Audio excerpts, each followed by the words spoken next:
भारत माता की।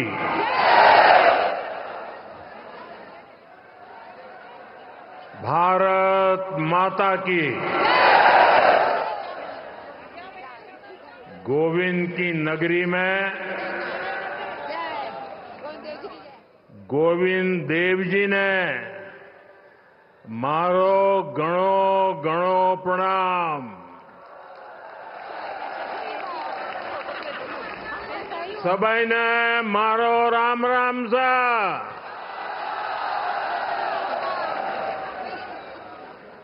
राजस्थान के गवर्नर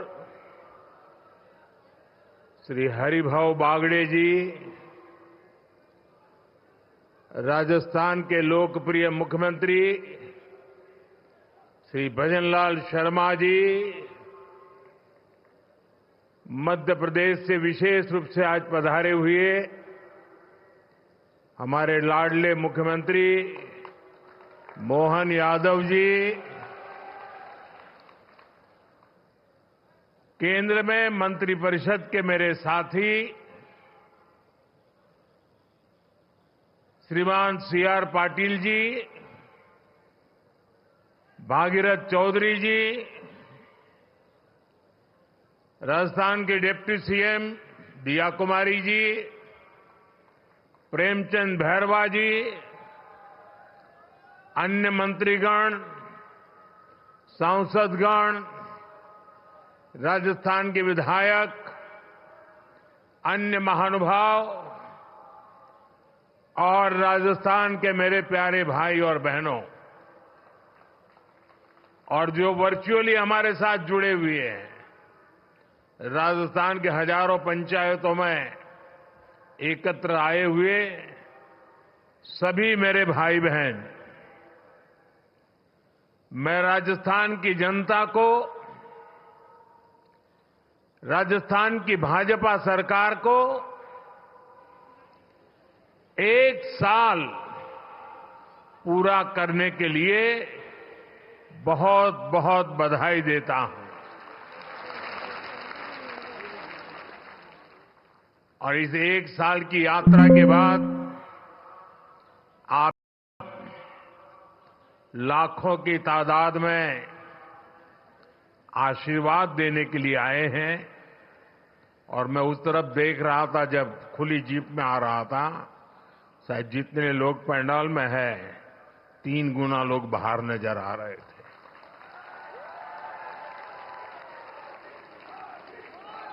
आप इतनी बड़ी तादाद में आशीर्वाद देने आए हैं। मेरा भी सौभाग्य है कि मैं आज आपके आशीर्वाद को प्राप्त कर सका। बीते 1 वर्ष में राजस्थान के विकास को नई गति, नई दिशा देने में भजनलाल जी और उनकी पूरी टीम ने बहुत परिश्रम किया है। यह पहला वर्ष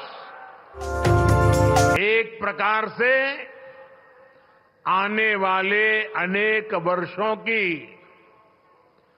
मजबूत नींव बना है। और इसलिए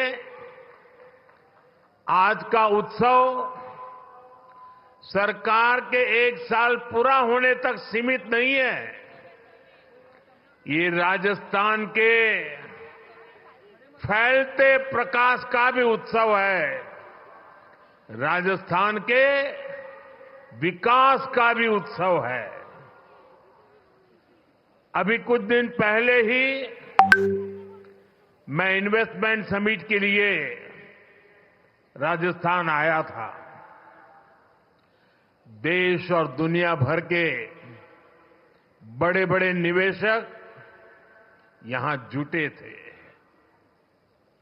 अब आज यहां 45-50 हजार करोड़ रुपए से अधिक के प्रोजेक्ट्स का लोकार्पण और शिलान्यास हुआ है। ये प्रोजेक्ट राजस्थान में पानी की चुनौती का स्थायी समाधान करेंगे। ये प्रोजेक्ट राजस्थान को देश के सबसे कनेक्टेड राज्यों में से एक बनाएंगे। इससे राजस्थान में निवेश को बल मिलेगा, रोजगार के अनगिनत अवसर बनेंगे, राजस्थान के टूरिज्म को, यहां के किसानों को, मेरे नौजवान साथियों को इससे बहुत फायदा होगा। साथियों, आज भाजपा की डबल इंजन की सरकारें सुशासन का प्रतीक बन रही है। भाजपा जो भी संकल्प लेती है वो पूरा करने का ईमानदारी से प्रयास करती है। आज देश के लोग कह रहे हैं कि भाजपा सुशासन की गारंटी है, और तभी तो एक के बाद एक राज्यों में आज भाजपा को इतना भारी जन समर्थन मिल रहा है। देश ने लोकसभा में भाजपा को लगातार तीसरी बार देश की सेवा करने का अवसर दिया है। बीते 60 सालों में हिंदुस्तान में ऐसा नहीं हुआ। 60 साल के बाद भारत के जनता ने तीसरी बार केंद्र में सरकार बनाई है। लगातार तीसरी बार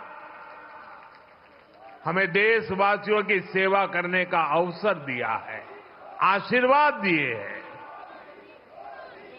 अभी कुछ दिन पहले ही महाराष्ट्र में भाजपा ने लगातार दूसरी बार सरकार बनाई,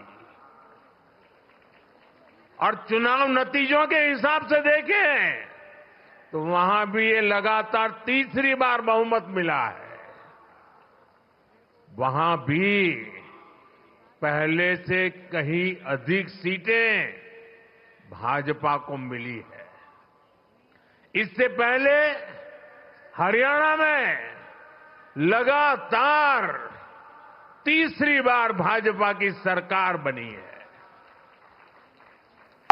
हरियाणा में भी पहले से भी ज्यादा बहुमत लोगों ने हमें दिया है। अब ये भी राजस्थान के उपचुनाव में भी हमने देखा है कि कैसे भाजपा को लोगों ने जबरदस्त समर्थन दिया है। ये दिखाता है कि भाजपा के काम और भाजपा के कार्यकर्ताओं की मेहनत पर आज जनता जनार्दन का कितना विश्वास है। साथियों, राजस्थान तो वो राज्य है जिसकी सेवा का भाजपा को लंबे समय से सौभाग्य मिलता रहा है। पहले भैरों सिंह शेखावत जी ने राजस्थान में विकास की सशक्त नींव रखी। उनसे वसुंधरा राजे जी ने कमान ली और सुशासन की विरासत को आगे बढ़ाया, और अब भजनलाल जी की सरकार सुशासन की इस धरोहर को और समृद्ध करने में जुटी है। बीते 1 वर्ष के कार्यकाल में इसी की छाप दिखती है, इसी की छवि दिखती है। साथियों, बीते 1 वर्ष के दौरान क्या क्या काम हुए हैं, उसके बारे में विस्तार से यहां कहा गया है। विशेष रूप से गरीब परिवारों, माताओं, बहनों, बेटियों, श्रमिकों, विश्वकर्मा साथियों, गुमंतु परिवारों के लिए अनेक फैसले लिए गए हैं। यहां के नौजवानों के साथ पिछली कांग्रेस सरकार ने बहुत अन्याय किया था। पेपर लीक और भर्तियों में घोटाला, ये राजस्थान की पहचान बन चुकी थी। भाजपा सरकार ने आते ही इसकी जांच शुरू की और कई गिरफ्तारियां भी हुई है। इतना ही नहीं, भाजपा सरकार ने यहां 1 साल में हजारों भर्तियां भी निकाली है। यहां पूरी पारदर्शिता से परीक्षाएं भी हुई हैं, नियुक्तियां भी हो रही हैं। पिछली सरकार के दौरान राजस्थान के लोगों को बाकी राज्यों की तुलना में महंगा पेट्रोल डीजल खरीदना पड़ता था। यहां भाजपा सरकार बनते ही राजस्थान के मेरे भाइयों बहनों को राहत मिली।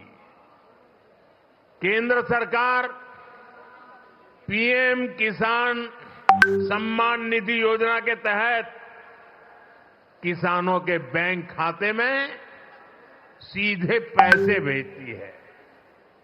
अब डबल इंजन की राजस्थान भाजपा सरकार उसमें इजाफा करके अतिरिक्त पैसे जोड़कर किसानों को मदद पहुंचा रही है।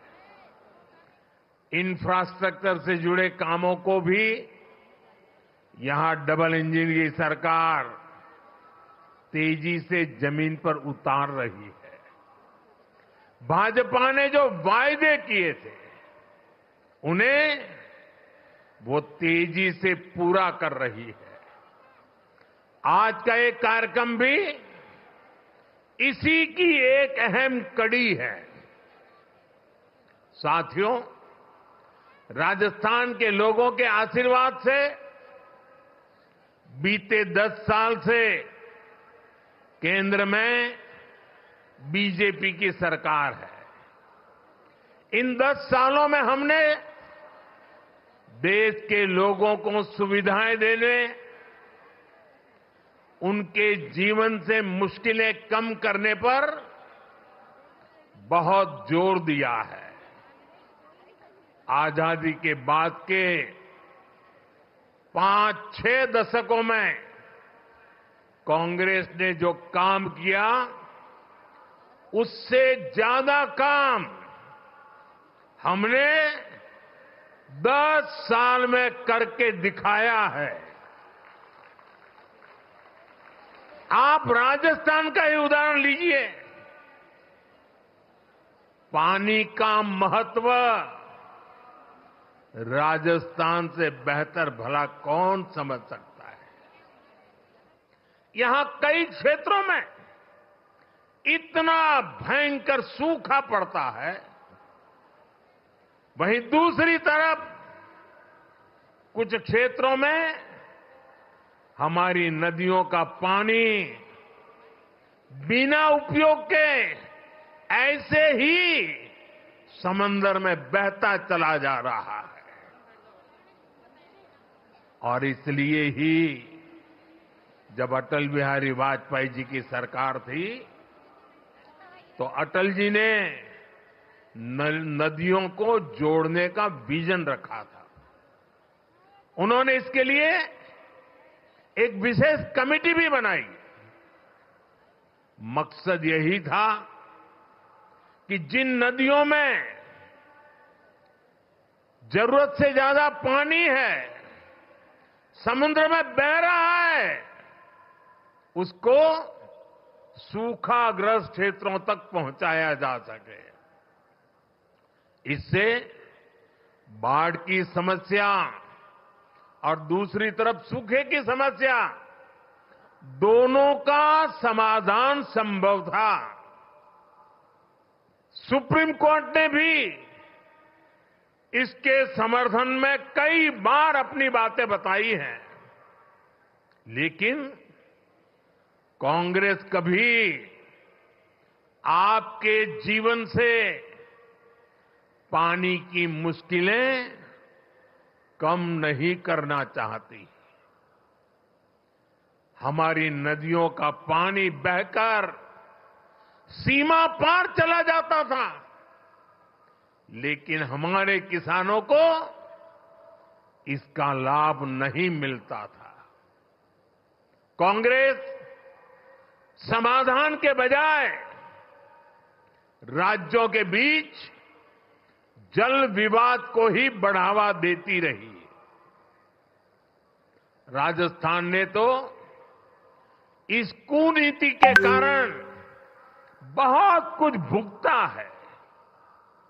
यहां की माताओं बहनों ने भुगता है, यहां के किसानों ने भुगता है। मुझे याद है, मैं जब गुजरात में मुख्यमंत्री के रूप में सेवा करता था, तब वहां सरदार सरोवर डैम पूरा हुआ। मां नर्मदा का पानी गुजरात के अलग अलग हिस्सों तक पहुंचाने का बड़ा अभियान चलाया।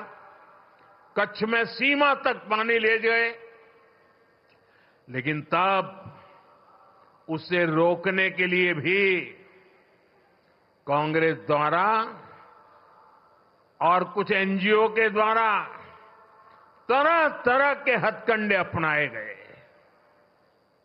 लेकिन हम पानी का महत्व समझते थे, और मेरे लिए तो मैं कहता हूं, पानी पारस है।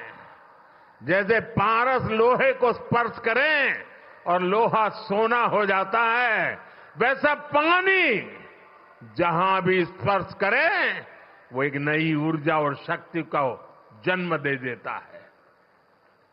साथियों, पानी पहुंचाने के लिए इस लक्ष्य पर मैं लगातार काम करता रहा, विरोधों को झेलता रहा, आलोचनाएं सहता रहा, लेकिन पानी के महात्म्य को समझता था। नर्मदा के पानी का लाभ सिर्फ गुजरात को भी मिले इतना नहीं, नर्मदा जी का पानी राजस्थान को भी इसका फायदा हो।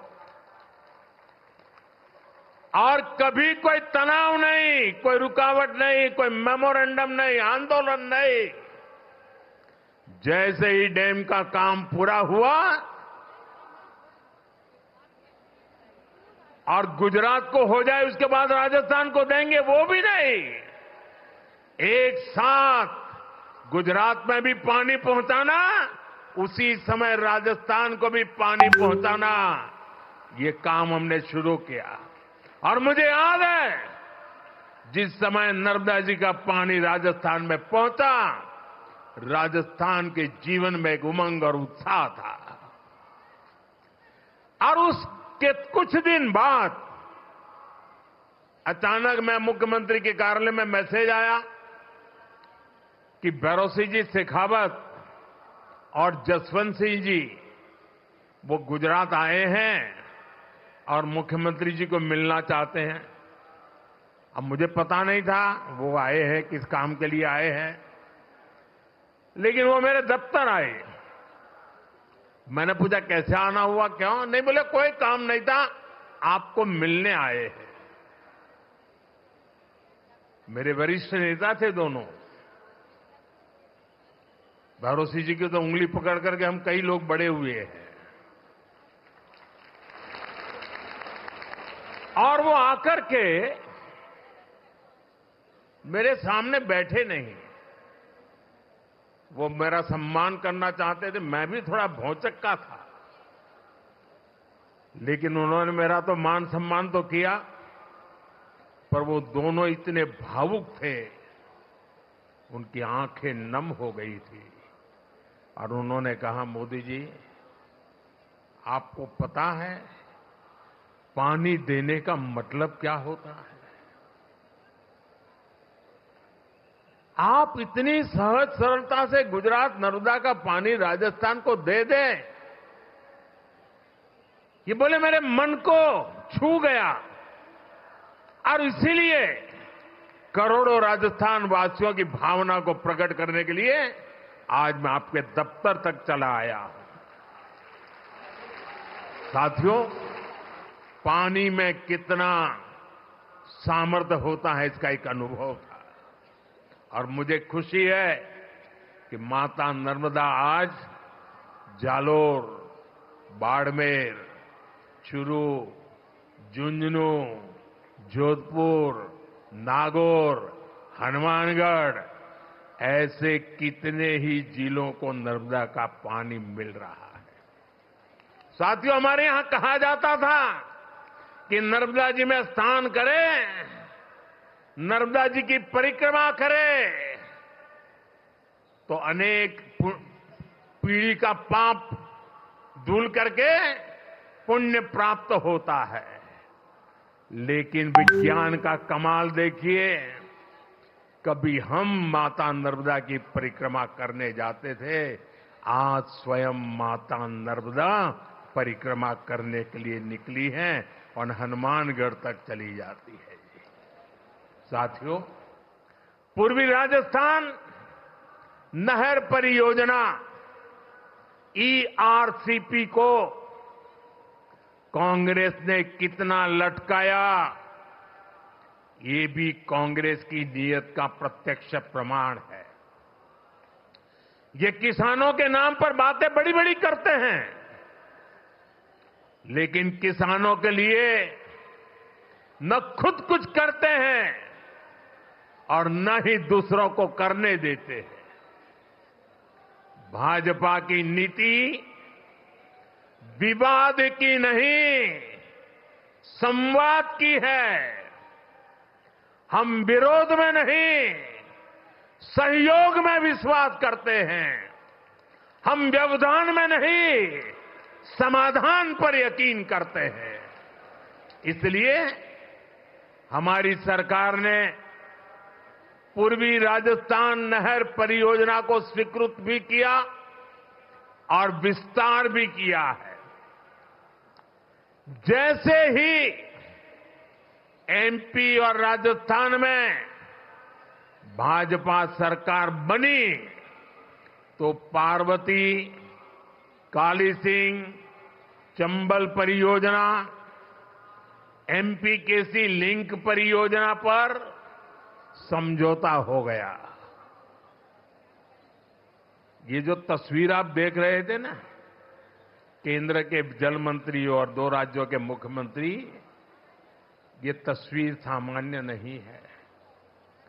आने वाले दशकों तक हिंदुस्तान के हर कोने में ये तस्वीर राजनेताओं को सवाल पूछेगी। हर राज्य को पूछा जाएगा कि मध्य प्रदेश, राजस्थान मिलकर पानी की समस्या को, नदी के पानी के समझौते को आगे बढ़ा सकते हैं। तुम ऐसी कौन सी राजनीति कर रहे हो कि पानी समंदर में बह रहा है, तब तुम एक कागज पर हस्ताक्षर नहीं कर पा रहे हो। ये तस्वीर पूरा देश आने वाले दशकों तक देखने वाला है। ये जो जलाभिषेक हो रहा था ना, ये दृश्य भी मैं सामान्य दृश्य नहीं देखता हूं। देश का भला करने के लिए सोचने वाले, विचार से काम करने वाले लोग, उनको जब सेवा करने का मौका मिलता है तो कोई मध्य प्रदेश का पानी लेके आता है, कोई राजस्थान का पानी लेके आता है। उन पानी को इकट्ठा किया जाता है और मेरे राजस्थान को सुजलाम सुफलाम बनाने के लिए पुरुषार्थ की परंपरा शुरू कर दी जाती है। यह असाधारण घटना है। एक साल का उत्सव तो है ही, लेकिन आने वाली सदियों का उज्जवल भविष्य आज इस मंच से लिखा जा रहा है। इस परियोजना में चंबल और इसकी सहायक नदियां पार्वती, काली सिंह, कूलो, बनास, बाणगंगा, रुपरेल, गंभीरी और मेज जैसी नदियों का पानी आपस में जोड़ा जाएगा। साथियों, नदियों को जोड़ने की ताकत क्या होती है, वो मैं गुजरात में करके आया हूं। नर्मदा का पानी गुजरात की अलग अलग नदियों से जोड़ा गया। आप कभी अहमदाबाद जाते हैं तो साबरमती नदी देखते हैं। आज से 20 साल पहले किसी बच्चे को अगर कहा जाए कि तुम साबरमती के ऊपर निबंध लिखो, तो वो लिखता कि साबरमती में सर्कस के तंबू लगते हैं, बहुत अच्छे सर्कस के शो होते हैं। साबरमती में क्रिकेट खेलने का मजा आता है। साबरमती में बहुत अच्छी मिट्टी धूल होती रहती, क्योंकि साबरमती में पानी देखा नहीं था। आज नर्मदा का पानी से साबरमती जिंदा हो गई और अहमदाबाद में रिवर फ्रंट आप देख रहे हैं।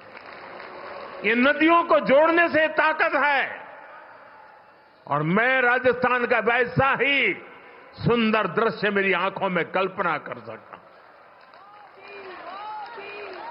साथियों, मैं वो दिन देख रहा हूं जब राजस्थान में पानी की कमी नहीं होगी। राजस्थान में विकास के लिए पर्याप्त पानी होगा। पार्वती, काली सिंह, चंबल परियोजना, इससे राजस्थान के 21 जिलों में सिंचाई का पानी भी मिलेगा और पेयजल भी पहुंचेगा। इससे राजस्थान और मध्य प्रदेश दोनों के विकास में तेजी आएगी। साथियों, आज ही इसरदा लिंक परियोजना का भी शिलान्यास हुआ है। ताजेवाला से शेखावटी के लिए पानी लाने पर भी आज समझौता हुआ है। इस पानी से, इस समझौते से भी हरियाणा और राजस्थान दोनों राज्यों को फायदा होगा।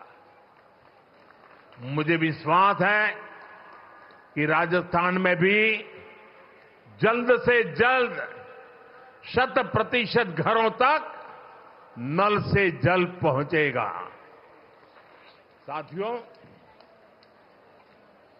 हमारे सीआर पाटिल जी के नेतृत्व में एक बहुत बड़ा अभियान चल रहा है। अभी ज्यादा उसकी मीडिया में और बाहर चर्चा कम है, लेकिन मैं उसकी ताकत भली भांति समझता हूं।